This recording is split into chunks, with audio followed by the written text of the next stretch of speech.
Welcome to Pilgrim United Church of Christ, where we say, whoever you are and wherever you are on life's journey, you are most certainly welcome here. And tonight, our program is on what can we do to mobilize folks and defeat this amendment against gay marriage and many other things. So we have two great speakers for tonight, and I would like to introduce both of them. The first is Rollin Russell. I'll have you stand up, Rollin, and just show your face. Hello. All right, Rollin was reared in New Orleans, and he's the son of a Christian church Disciples of Christ pastor. He graduated from Transylvania College in Lexington, Kentucky, and I'll have to say, Rollin, I'm from Lexington, and my sister was the first black graduate of Transylvania. He's still mine. And he received his seminary training at Vanderbilt University Divinity School, and he served as pastor of churches in Virginia, Pennsylvania, Texas, and before becoming associate conference minister here in the South Central Conference of the United Church of Christ, he was later elected to be the conference minister for the Southern Conference of the United Church of Christ. And in 19 sorry, Rollin, I just had a few years. I have a little dyslexic problem. Here we go. In 1982, he served in that office until 1999, and then he was called to the faculty of Lancaster Theological Seminary in Pennsylvania. He retired from Lancaster Seminary in 2003 and now lives with his wife Betsy in Hillsborough, North Carolina.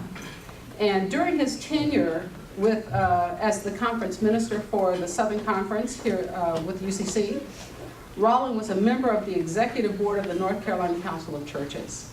And since returning to North Carolina, he has served there in a voluntary role as a voluntary staff member and as chairperson of their Christian Unity Committee.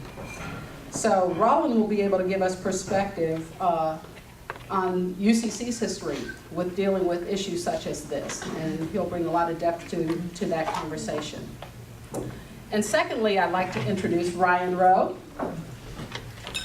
All right. Ryan is the Director of Faith Outreach for Protect All North Carolina Families, the coalition campaign to defeat North Carolina Amendment 1. And rooted in an open and affirming social justice Christian tradition, Ryan has worked at the intersection of faith communities, local policy, and community organizing for over 8 years. He's the son of a United Methodist minister from Detroit, and he moved to North Carolina in 2003, and eventually did some media-based organizing with Princeton, North Carolina, the oldest incorporated black town in the United States.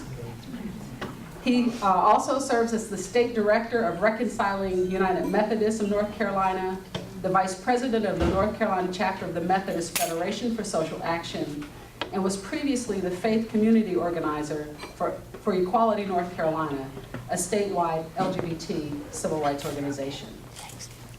Ryan has worked with clergy and lay leaders across North Carolina to form and activate people of faith to protect all North Carolina families. And this is a statewide network of interfaith alliances, denominations, congregations like this one that are working with the coalition to protect North Carolina families. And so they're doing this to equip and mobilize our friends, families, and neighbors to vote against Amendment 1. So first I'd like to ask Rollin to come and present to us. Oh, thank you, Betty. I pass the mic. All right. I'm delighted to be back here at Pilgrim. Those of you who are old-timers know that I've been here on a number of occasions, and probably a lot of times that you don't know about, because even after I went to the faculty at Lancaster Seminary, I ran a program of continuing education for parish clergy, and a lot of our meetings were here in the adult Sunday school classroom at Pilgrim. But I remember very vividly being the one who was asked to introduce the whole process of becoming an open and affirming church. And that would have been in the mid-1990s or something like that. How long ago was it that you all voted on that? 99. 99, okay. So I think it was probably 97 I preached, and then we had a dinner here in this very room with my opportunity to explain to the congregation why the United Church of Christ was suggesting such an outrageous thing as all of our congregations becoming open and affirming. And there was a remarkable, a delightful exchange. Kristen, I think maybe I've reminded you of this before, but that afternoon someone said, well, if we are open and affirming about homosexuals, the next thing will be polygamy. And Kristen Herzog said, well, at least we'd be biblical in that.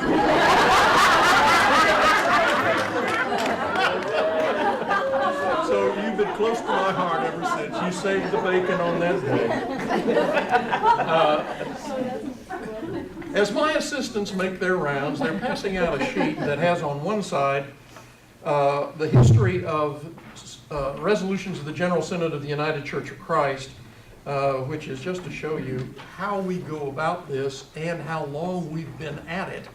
And on the other side, it has the 6 problem passages. Now, I know that Mary Fulkerson dealt with the biblical issues regarding homosexuality, but this will be something that you might be able to use, and I'll go into it at whatever length you care to. But I know that when you talk about this with your friends and neighbors, there's going to be somebody that pounds you about the head and shoulders with quotations from the Bible. And I will give you a kind of a quick précis of the 20th and 21st century biblical scholarship on those 6 problem passages. But let's look first at why the United Church of Christ asked us to become open and affirming congregations to begin with. And that's the page that says General Synod of the UCC, resolutions regarding gay, lesbian, bisexual persons. The first resolution that was adopted by the National Church was civil liberties without discrimination on the basis of sexual preference. It had to do specifically with civil liberties. And what I want to show you as we march down through this list is that in every case they came up not because they were somebody's political agenda, but because they were a pastoral concern brought by local church pastors with regard to members of their congregations who were being discriminated against and having their lives made miserable by virtue of their sexual orientation. It's 1975, the same year that the civil liberties passed, was special needs of gay and bisexual persons. And that was brought by pastors from churches in California and Oregon. 1977, a study was commissioned on human sexuality, and you'll see that it was adopted in '83. But that was very controversial because they made some recommendations about what should be studied. And a lot of people thought that shouldn't even be a part of the conversation in church because it was a closed issue and shouldn't even be further discussed. Also in 1977, civil rights for gay and bisexual persons, which reaffirmed the 1975 action. Then, of course, in 1979, and if you can find this online, is the United Church of Christ pronouncement on biblical authority.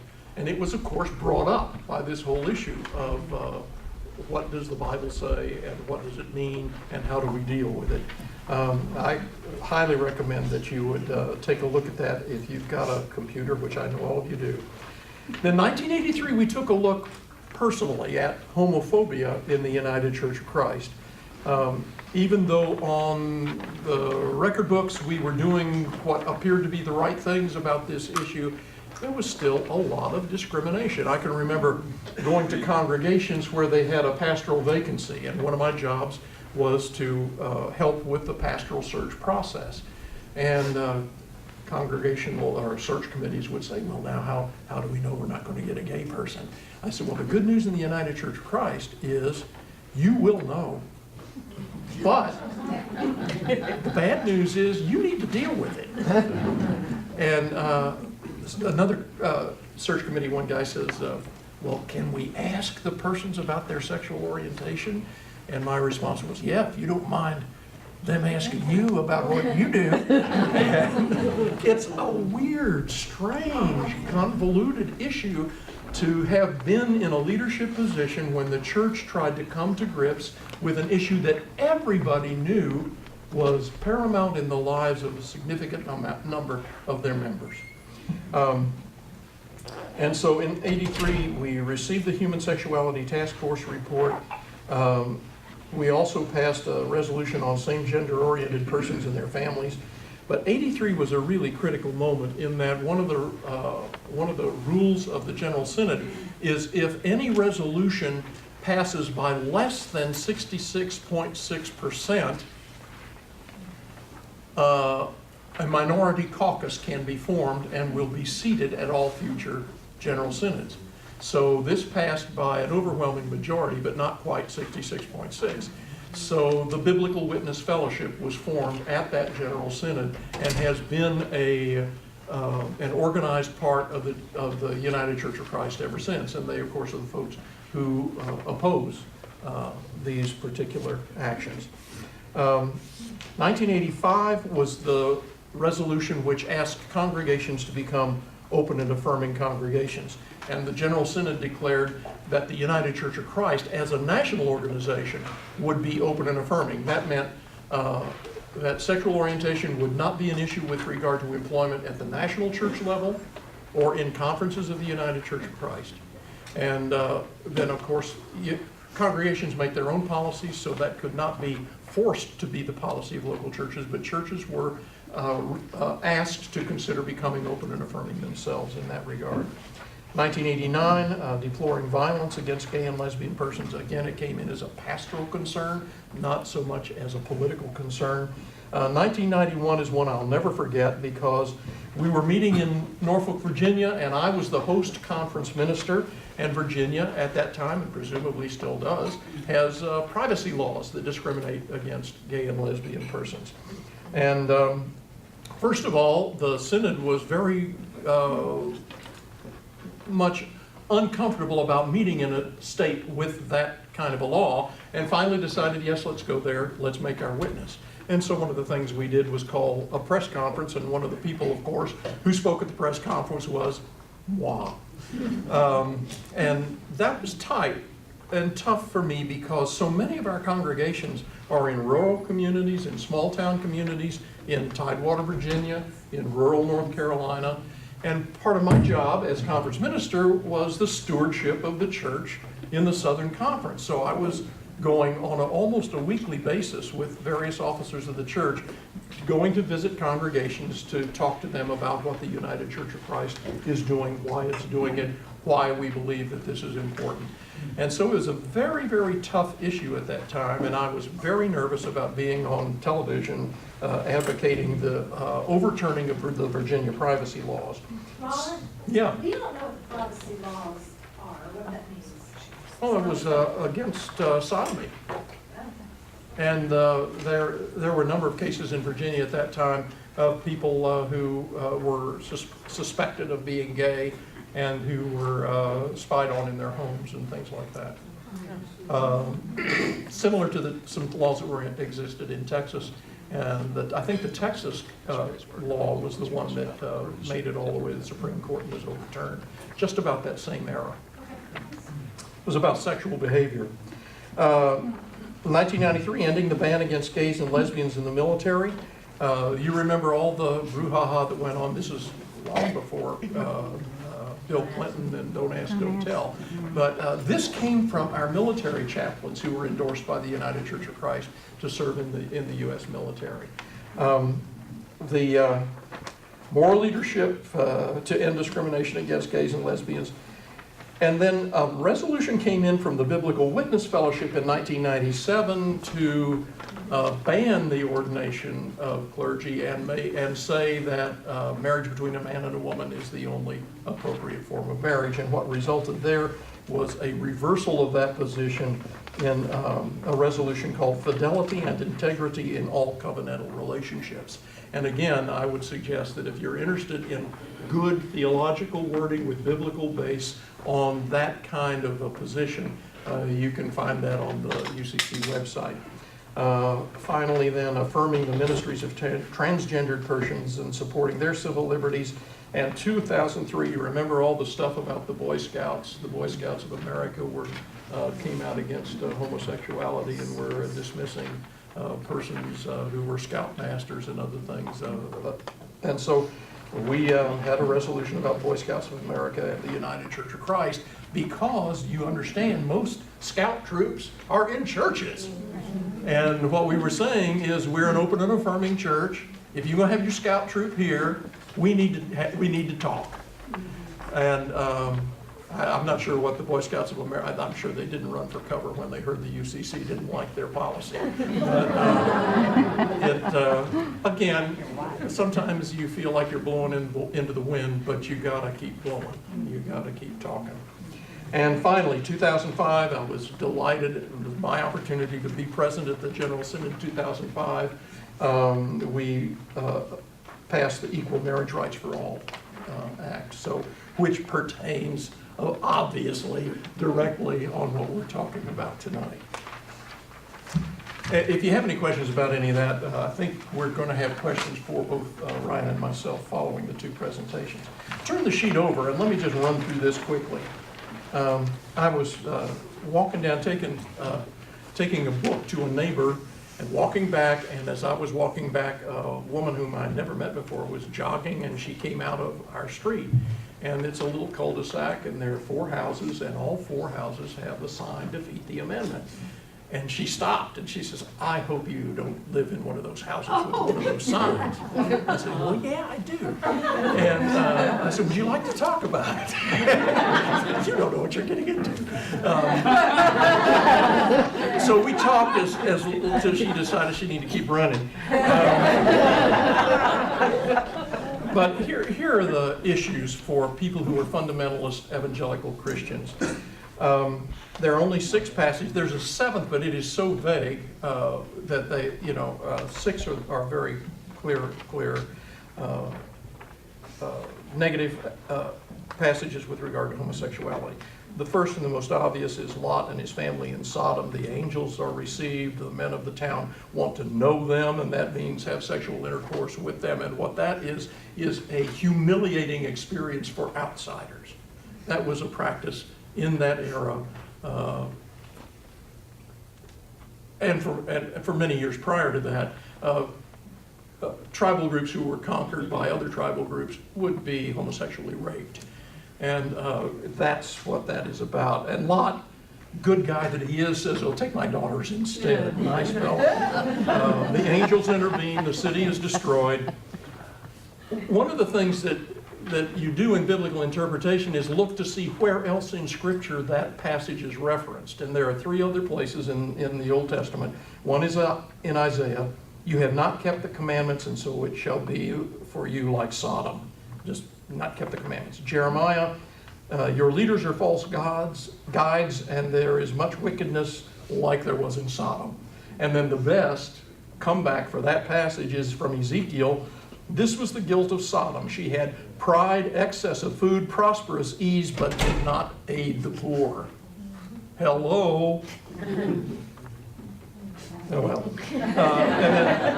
And the other Old Testament passages are Leviticus 18 and 20, and they both, "You shall not lie with a man as with a woman. It's an abomination. You should be put to death." That's the one that gets the fundies.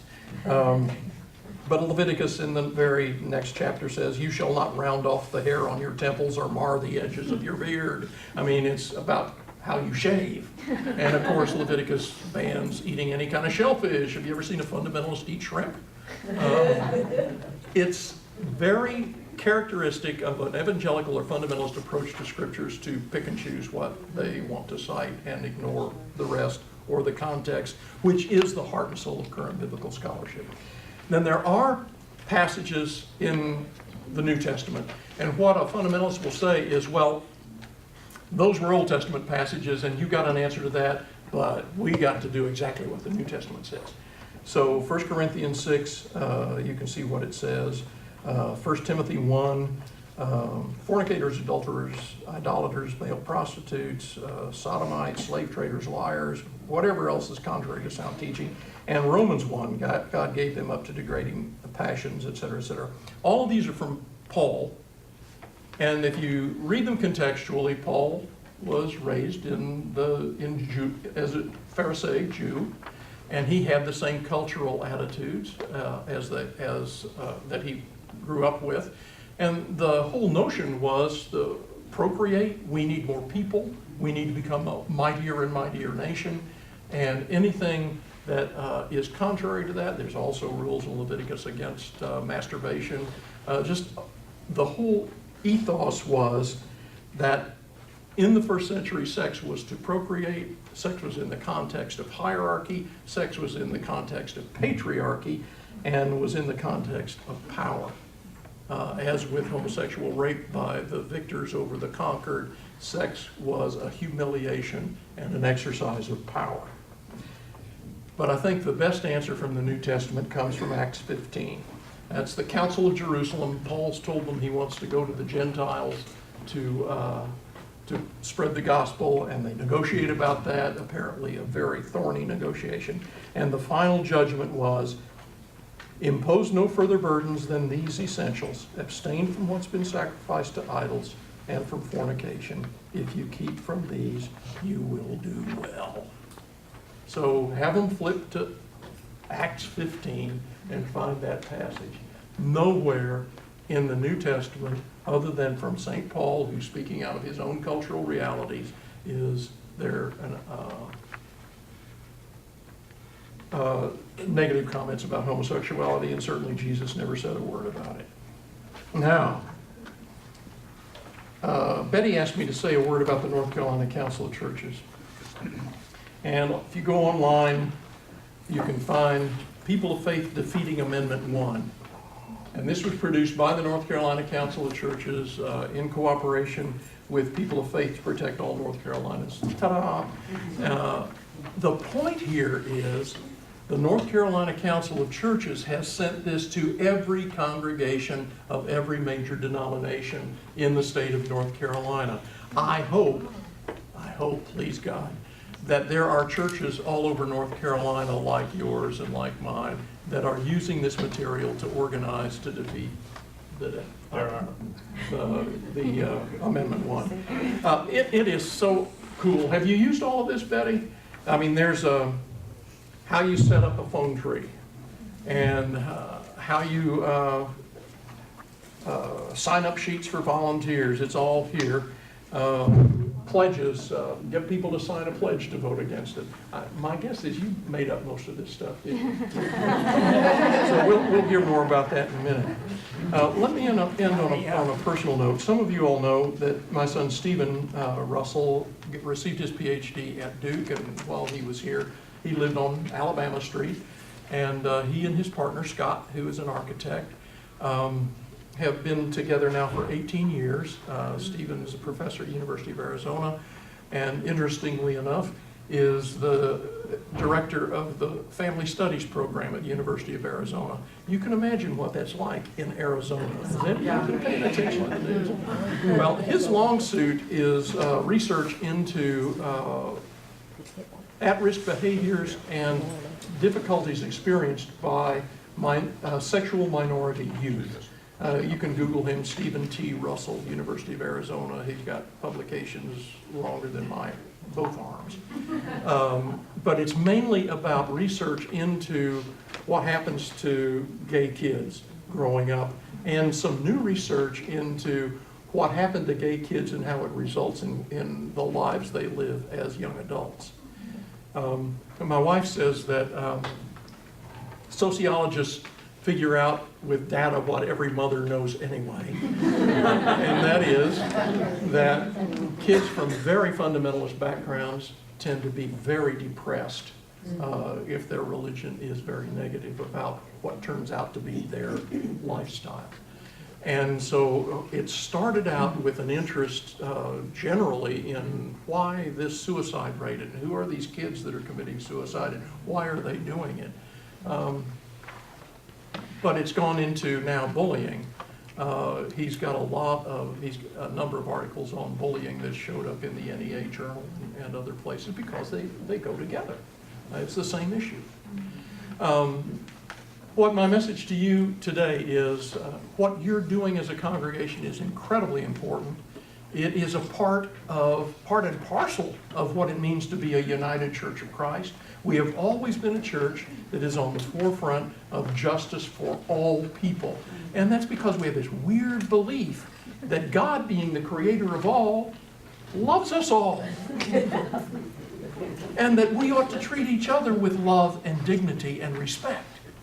And we certainly ought not to codify in the laws of our state discrimination against any particular sort of person. So it's a pleasure to be with you tonight. I'm eager for the rest of the discussion. I'm eager to hear Ryan, too. So, dude, you're on.